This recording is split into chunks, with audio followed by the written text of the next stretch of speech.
I like to use this small swage in different positions, and so don't want to put a hardy shank on it. So it moves around a bit, but to me it's no problem.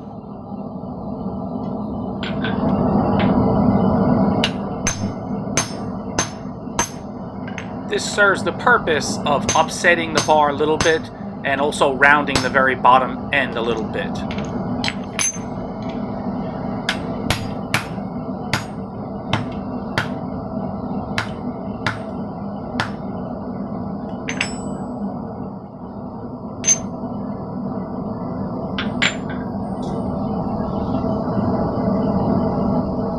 Here I'm marking the transition between the ball end and the rope twist. It'll become more apparent later on.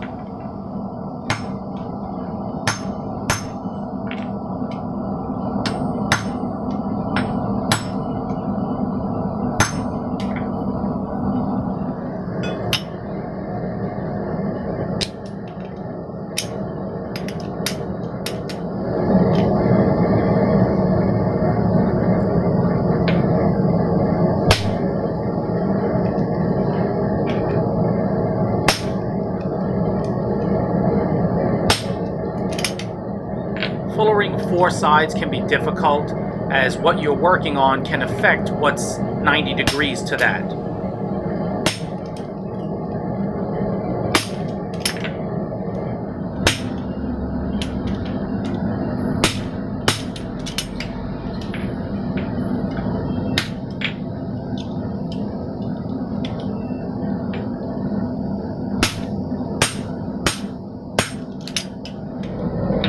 With this operation, it's best to just take it slow. Check your progress as you move along. One other important thing I want to say is that when blacksmithing, don't be afraid to make a mistake.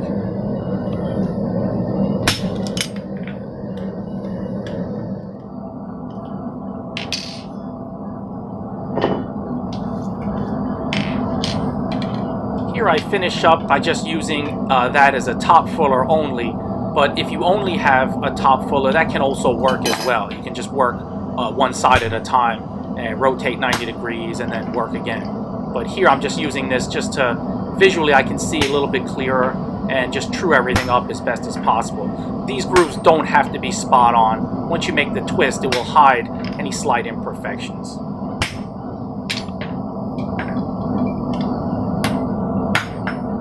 Easing the edges here is important, because it will lend it more of a rounded rope-like appearance than once twisted.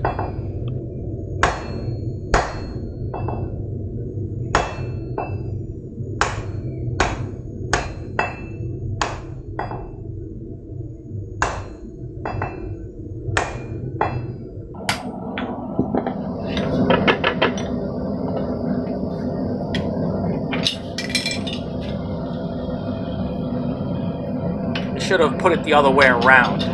It's not quite square enough at the top to get full twisted.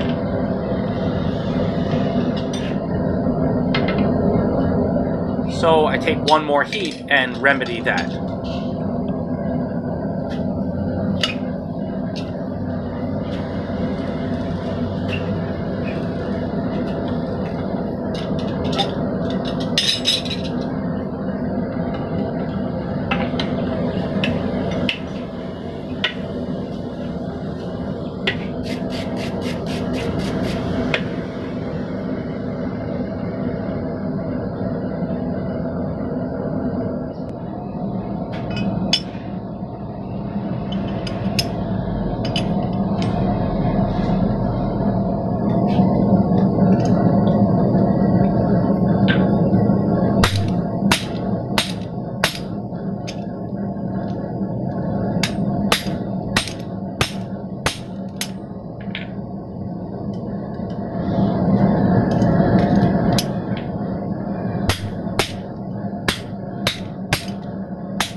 you want to take your time and rotate while you're hammering.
In this way, little by little, it becomes more of a ball shape.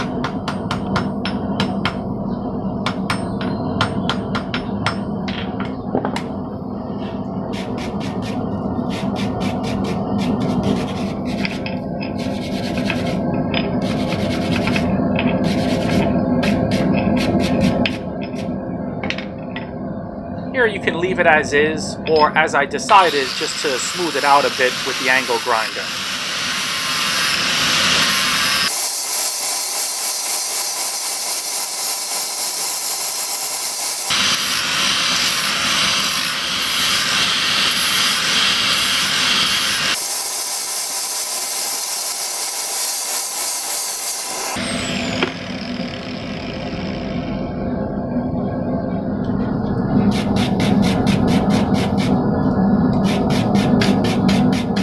This could be a very nice decorative end to any number of items.